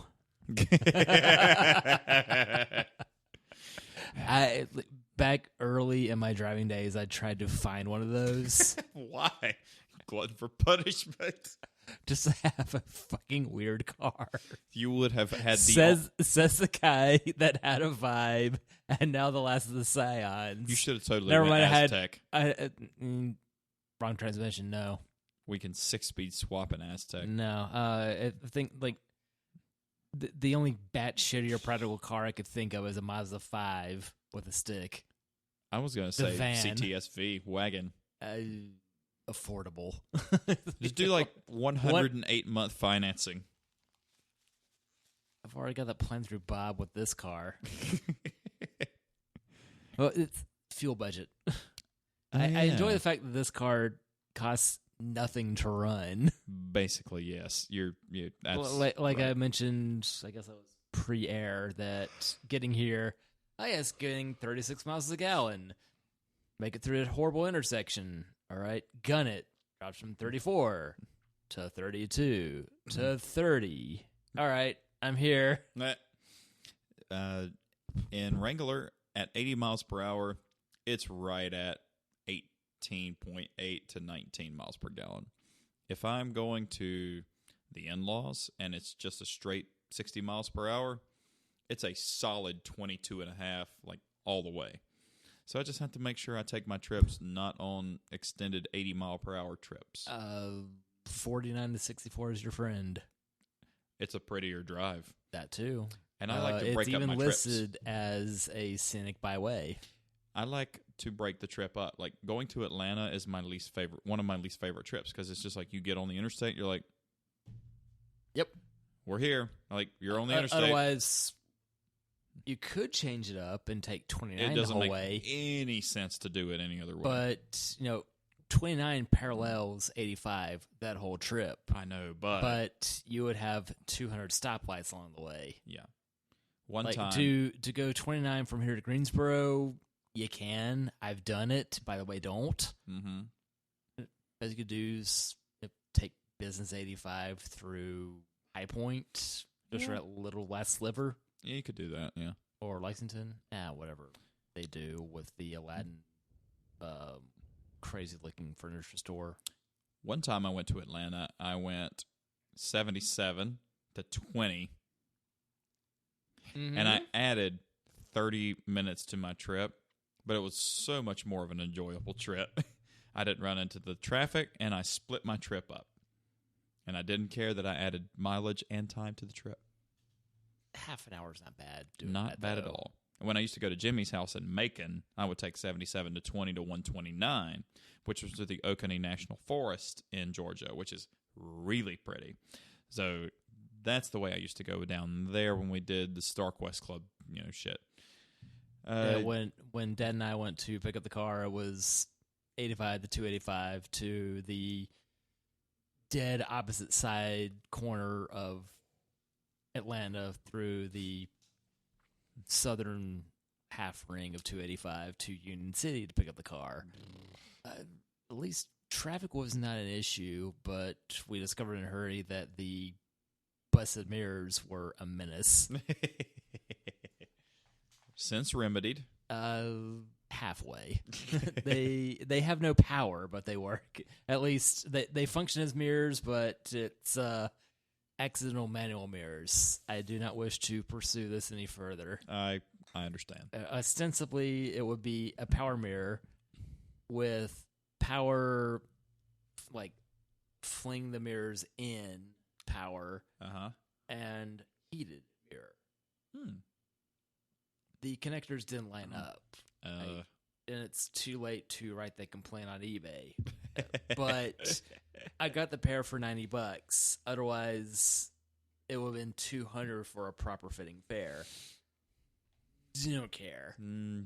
That makes one of it. I couldn't stand it not being. But that's the difference between our personalities. Or the fact, like, or I could swap the red housings on. Don't care. It's funny as shit. Like, this is old school black plastic on a red car. What is after for your eyes only? Octopussy.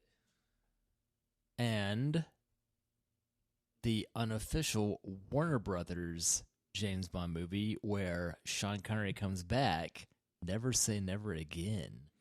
Interesting. There were competing Bond films in 1983. No way. Yes. Way. No way. Not now, Wayne. Baha R.E. Do you remember that car? What the TikTok is this? No. Like, awful thing for memes or awful things for transport. No. That looks horrible. And then there's the Renault Taxi. No, that's the Bahari. Stills Renault runs the roof off of it. No, that was the next movie in '85. I don't know what's going on here. That makes two of us. There's the No, that's a Rolls-Royce Silver Cloud. Oh my. That's the Renault Taxi that has the windshield cut out of it. A View to Kill. All right, so it doesn't mention the GTV6 he steals an Octopussy, which is awesome. I wanted one of those, something fierce. Alpha? Yeah. Yeah. Oh. That he basically steals this car from a lady to stop an atomic bomb going off at a circus. So then you see Roger Moore as a clown. Was Roger Moore a good Bond? I enjoyed him. Connery was pretty serious, pretty dark. Mm-hmm. Roger Moore made things a little sillier. Okay. Whereas Daniel Craig made it dark again. Yeah. Daniel Craig is definitely aping Connery. Okay. Pierce Brosnan definitely aped Moore. Okay. And Dalton tried to play it dark in a silly yet serious time. Then he had the Rolls-Royce Silver Cloud from A View to Kill in 1985. Pretty car. Kind of the color of puke. I was gonna go. It's not good. Barkeeper's Friend. But then we're back to England's Pride, I guess. Aston, they made an expensive Mustang. That's what it looks like. The V8 Vantage from probably the Living Daylights. 1,000 pounds heavier too. Yeah, but nicer on the inside. Yeah, if that matters to you.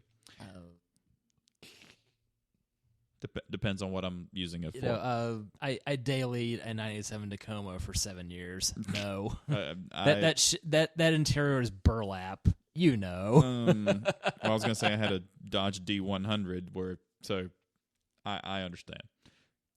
Living Daylights 87. That was that. That's a DB5 Mm-hmm. from GoldenEye. It would keep popping up. Okay, Yeah, so it kept popping up. So it didn't mention the Lincoln Mark 7 in License to Kill. So I which don't know has what's early going on on. here. Like this site I has. think it's kind of the highlights. Okay. So it's fun arguing with this website because I can't bother looking this up myself. But I trust you more than I trust at that. the beginning of GoldenEye, he's racing around in a DB5 versus a Ferrari 348.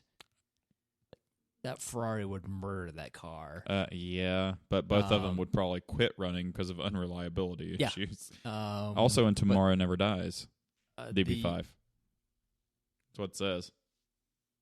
But also in GoldenEye was the world debut of the BMW Z3. Yep. GoldenEye. Which at the time, I'm drunk. What do you want? Yeah. But at the time, it wasn't yet a 6-cylinder. It was only 4-cylinder one. But that was the beginning of production in South Carolina. Nice. In Greer, right between Greenville and Spartanburg, that, according to someone's map, is the worst town in South Carolina. Have they heard of Aiken? Aiken's pretty fucking bad. You have booze left. I don't. So that's weird. I guess the foot's on the other hand now, isn't it? Bladder's in the other toilet. What? Oh, you gonna go take care of that problem? Oh, BRBs. Alrighty. I can keep the people entertained. I'm good at talking to people who aren't listening to me. I'm married. Better myself. What? While Steve's paying the water bill, I'm going to greet you guys with a happy almost end of 2020. It's hard to believe it's here already. 2021 is coming up soon, and people say 2021 can't possibly be worse. It could be. Could not be. I'm not sure what it's going to hold. 2020's been challenging professionally and personally for me, but all in all, I have it a lot better than some people do. Dad's still fighting his cancer battle. As far as I know, he's doing okay. Mom and I are still not talking, but such is life. You kind of do what you got to do. I still have it better than a lot of people do, so I dare not complain. We are going to the mountains next week for, I guess this is about I'm 34, about the 15th year. About the 15th year we've been doing this. Stayed at a different cabin every year. Really excited to just go turn off and just chill out with some of my best friends. I'm sad Steve's not going to be there, but you know, Toby's coming for the first time this year. This is going to be a good trip. And we're going to do the typical. Go do some whiskey tasting, do some zip lining, hiking, brewery crawl. Last year, I had pulled my back out. Couldn't really do anything that I wanted to do. So this year, assuming I don't do that again, I'm going to have a blast. I'm going to do all the things. Emily told me, you kind of need to take it easy up there. Don't try to do too much at one time. But she knows who she married. She knows what she got into. So as long as I'm feeling good, I'm going to go full blast. Burn the candle at both ends. And burn twice as bright.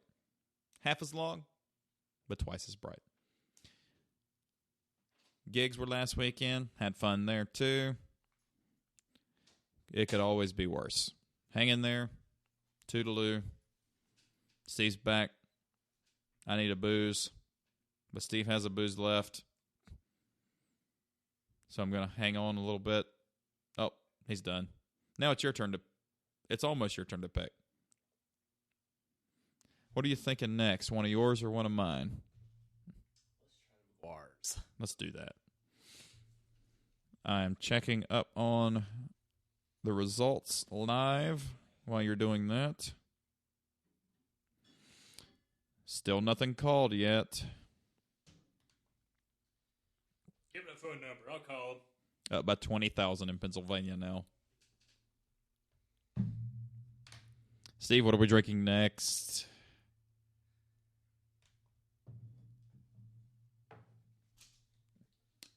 I feel like I need headphone upon answering such a question. You got to be able to hear yourself. Well, you don't have to, but it is easier. That way they can hear what I hear when I hear myself speak. Hey, you're all in big, big trouble. It McGuire's.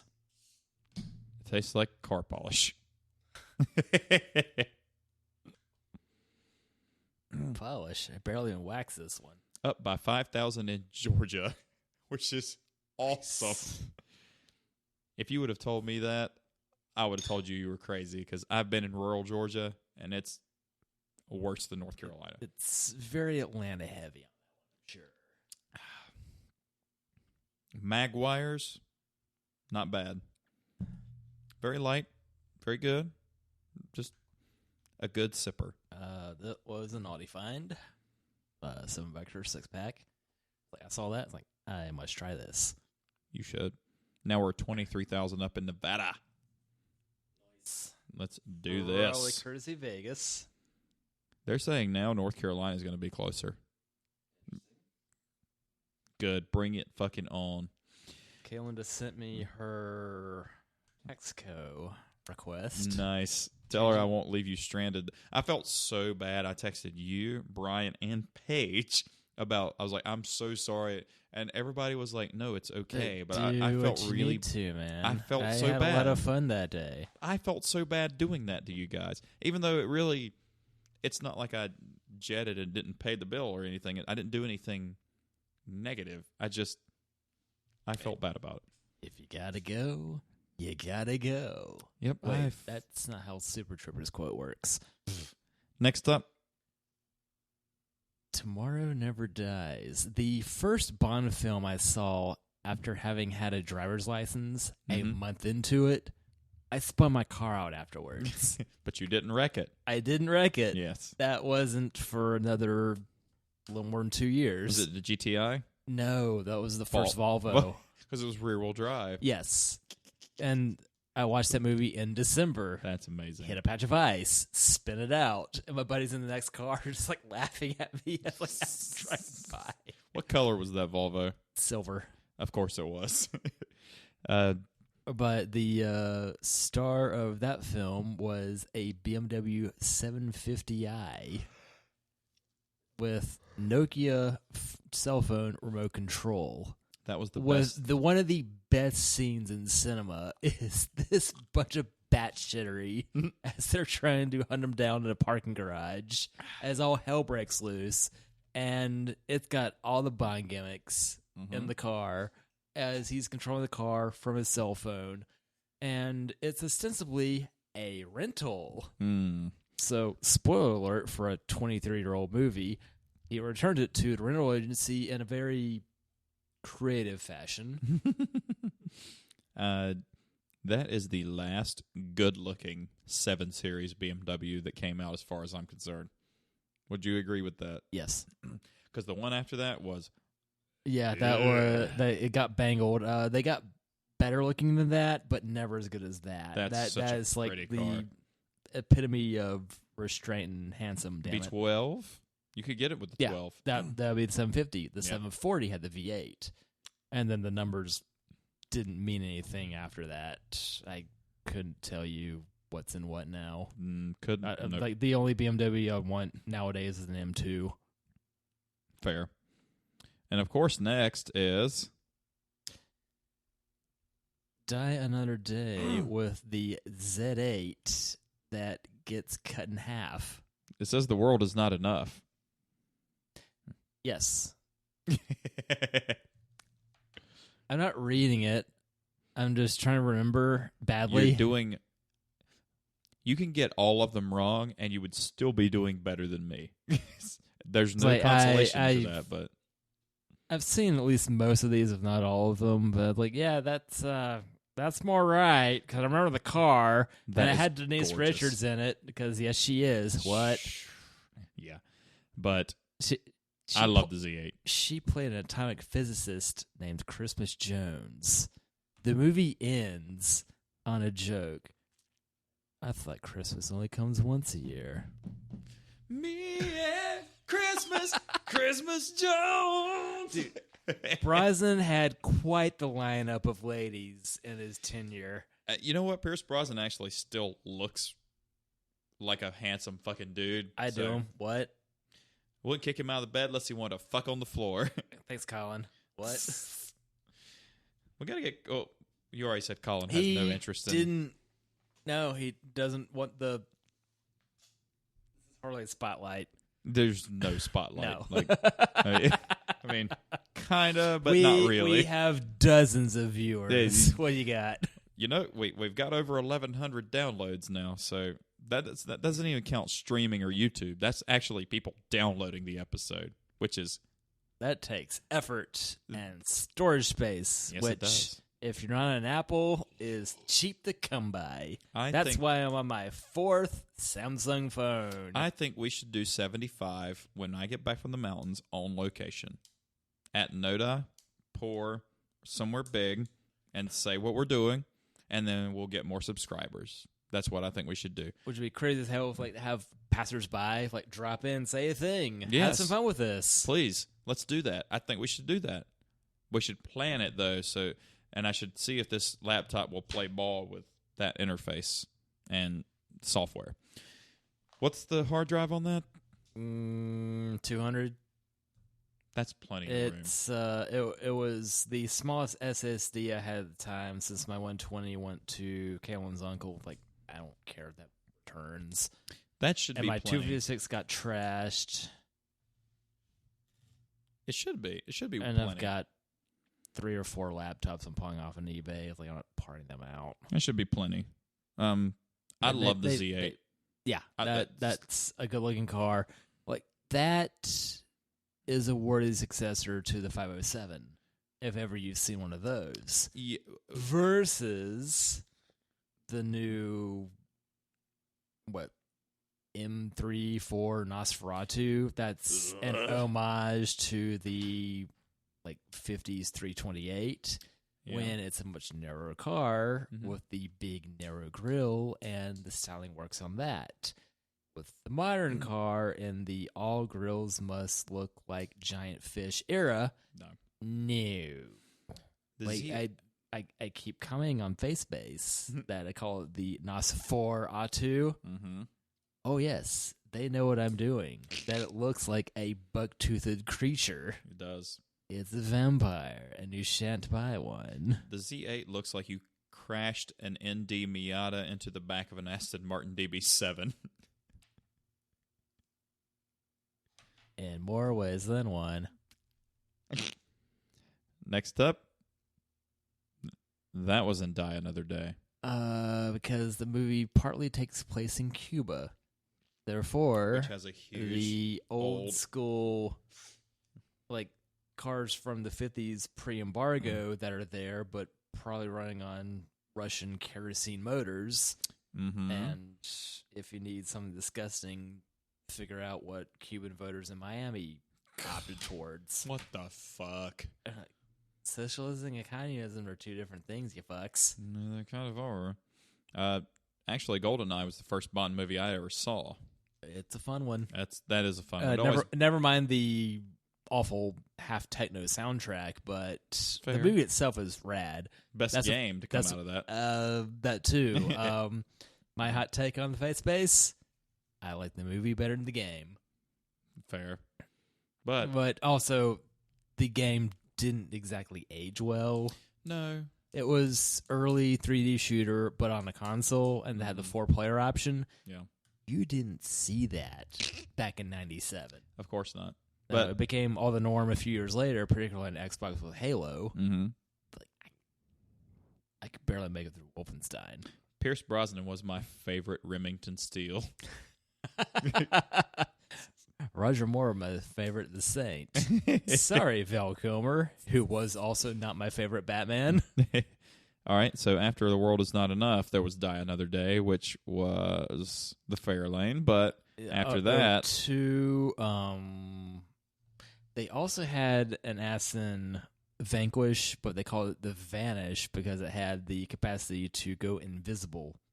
to go against the bad guy's Jaguar with a Gatling gun or some crazy thing on it. Like, Die Another Day pulled out all the stops for 40th anniversary to make a shitty movie and a shittier opening theme courtesy of Madonna. Dang. It's Another so day. bad. Yeah, that makes me envy the death. They can't all be You Know My Name. It wasn't until Quantum of Solace that got usurped.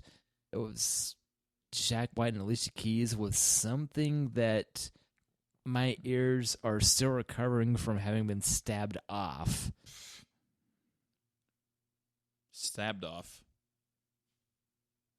Don't know, don't care. We didn't major in physics. No. As far as I'm concerned, Vanquish and Viper are the two best automotive names. Vanquish sounds so cool. Granted, it's no vibe. That transmission. Excuse me, Vibe GT. Yes, that transmission was the worst transmission ever to put in any car. But if you have $30,000 to spend on Aston Martin Works, the Matt Farah effect when he actively sent the car to England to get swapped out. Yeah, find one properly equipped already. How hard could it be? Don't say that. That's such a pretty car, though. I mean, that's why I went to Atlanta for my car, but still, it's like, but Dad's like, there's this one in Kernersville between Greensboro and Winston. CVT one. Mm-hmm. You want what you want. My knees have not fully deceived me. They're close, but they've not deceived me. I want a stick. Yours can't be close. Because mine aren't anywhere close. And I bet you I have more mileage on my knees. I go to work every day, and it's not good. Really? Yeah, they hurt a lot. Is it because I used mine a lot and I was an athlete? Or is it... I think it was courtesy of the early valet days. Yeah. That was also the result of me needing to prescribe athlete's foot cream for something that was not a foot. Oh, yeah. 5 years ago was uncomfortable. And it's comfortable. And it's not just the older lady, and it's not just Chris Hardwick special. Yeah. It was some weirder times back then, and some still haunt me now. But anyway, Casino Royale with Daniel Craig in 06. That was the first. Who would have thought the dude from Layer Cake 08? could have been a thing? Did it jump the quantum? It says 08, but if you say 06, then you might be right. Casino Royale was 06. Okay. Never mind the Peter Sellers joint of 67. That was a parody James Bond movie. Yeah. You're going to need more mushrooms for that. That got strange. Granted, I stumbled upon that upon TV back in the day, and we were insufficiently illegally drugged to appreciate that one. But the Casino Royale 06... I've seen that one. ...is awesome. Funny because that's also directed by Martin Campbell, that directed GoldenEye. His two Bond films are two of the best. And one of my favorite quotes of the deed is done, the bitch is dead, but she is fucking hot as hell. Uh-huh. I've seen her tits a lot. And what was it, the second Sin City? I'm going to say Miss Peregrine School for Misguided Children. What do you mean I'm doing this wrong? Either one, man. Tits are tits. Doesn't matter what the movie is. Birds are birds. I forgot her name. Eva Green. I drooled about that one for a hot minute there. Yes. Yeah. I am not a tits guy, but given the chance, I will drool over them. It should be on a t-shirt. Casino Royale was the DBS V12, which looks like an Aston Martin. No, more importantly is his Ford Fusion. When he steals a car and it crashes into the guy's Land Rover to set off a Yeah. bunch of car alarms. Yes. And you have The ancillary cars in these are fantastic. That throughout the older movies, there are a lot of like rat class Mercedes, like tumbling down hills and getting crashed into stuff. evidently the DB5 was in Casino Royale and Skyfall. Yep. The Skyfall scene was pretty fantastic since it's on its own suicide mission. Well, it's funny that the cars are silver because silver is the racing color for Mercedes. So I'm wondering why they picked silver for... I think going back Cinematic? to Thunderball or Goldfinger, it's what they could find. That it's not like it pops a bit more on screen than British Racing Green would. Yeah. I could totally see the car being that, but to have a dark color doesn't video as well. No. So I don't think any consideration was made for color of cars. Just that's what they have, and Aston has always struggled. No, nowadays they're doing better, but back then, hey, we have this thing. Want to do a thing? Please use a thing. I think a pearl white DB7 that would totally fly. Pretty. You like pearl. I like pearl white. Yeah. But hot damn if ever you need to patch it. You don't patch it. You just you either repaint don't, it or you suffer. You don't crash it or you repaint the whole fucking thing. That's all the specialty Bond cars, it looks like, unless you have any other. There was the 10 off Aston DB10 in Spectre that looked more like a modern Aston Martin.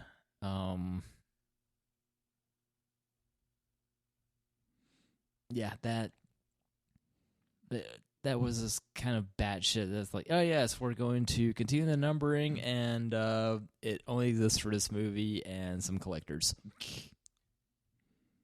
As he's running away from Bautista in a Jaguar, who knows what the hell that is. I'm surprised. I'm sad that the XJ220 wasn't a Bond car, but that would be really expensive to crash. Just put the engine in the van like they did in Top Gear. Yes, totally. I'm a little too fascinated by vans nowadays. Did you listen to the Christian James Hand on Farrah? The Fuck van. Dude, holy shit. Why isn't this a thing? Today on Fuck Van.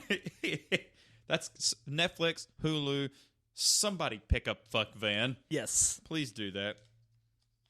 I'm going to make it more practical. It's going to be the car I did not buy upon swapping cars, the Mazda 5. I almost dropped because one of my... that was the last minivan in the U.S. with a stick. Oh, yes. I still want one of those, by the way, guys. Oh, of course. That and a 05, 06 Tundra 4.0 6-speed. In good shape. Which shape. is going to be tougher to find. Not as tough as an T100. That's what I was thinking. I'm going to have to give up on that hunt because that's impossible. They're trashed. They're all trashed. They're all 300,000 miles and tinfoil. Yeah, they're not Jeep. They're not my old Jeep 300,000 miles. They are. And they are rode hard and put up shitty. Yeah, something like that. I am working up an appetite, Steve. You? Sure. Cool. 74 is well, so much for Scooch Bands, because we're going to talk about Garbage and the Proclaimers and Idols, IDLES, the most aggressively positive band ever. However, we gotta go, so you should too. We could do that next episode on location. Somehow, somewhere, someday. We've got to do that. We've been talking about it for fucking 25 but episodes. The extent of this podcast is go see, do a thing somewhere. It really is, and because of COVID, we haven't really been able to. We had that one at Saucer, and then all hell broke loose in March. So Is there a place you're leaning? It's still broken loose, but we're just more comfortable with it now. Are you leaning more towards one No. on location than other? Like, I think Noda would probably get Noda or Saucer would be the most traffic. Yeah. And also more space to keep away from the plebeians. That's true. Poor is snug. Poor is very snug. It's not like we're going to actually go to Snug Harbor, assuming that's even still a thing now. I had a lot of waste time there. Never been. My buddy DJ, who's b-boy, hip-hop dancer, Yeah. go there a lot, but I don't know if that's a thing now, but if it is, it's probably not a big thing, not like it used to be. I think he can still dance all he sees fit. It's just a matter That's of not what I where meant. and whom, and yeah. All right, well, Steve, 74 is in the book, 75 to come after Mountain Trip. Thank you for watching the kiddies for me again. Anything you want to say to the people before we depart? Au revoir, Simone. Bye. Felicia. Later.